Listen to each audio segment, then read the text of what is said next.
লেবাননে অটোফর্ম LB mini football টুর্নামেন্টের final অনুষ্ঠিত।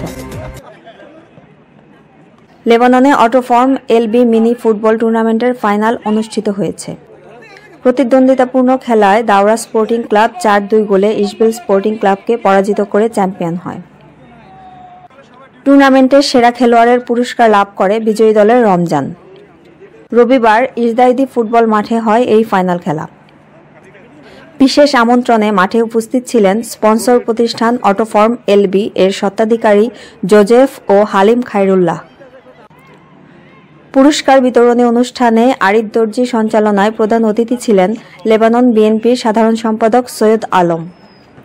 বিশেষ অতিথি ছিলেন আনোয়ার গাজী, রবিউল ইসলাম, আমিনুল ইসলাম, হাবিবুর রহমান, সাজ্জাদ খান বাবু, রোমেন আহমেদ, আব্দুল হান্নান, সুমন খান, জাহিদ হাওলাদার, সুমন হাওলাদার।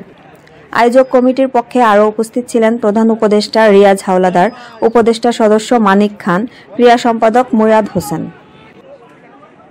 টুর্নামেন্টের সার্বিক আয়োজনে ছিলেন শাহিন খান, জামাল মল্লিক, পলাশ ব্যাপারী, দুলাল ব্যাপারী, সুমন মোল্লা, নাজমুল ইসলাম ও হৃদয় হোসেন।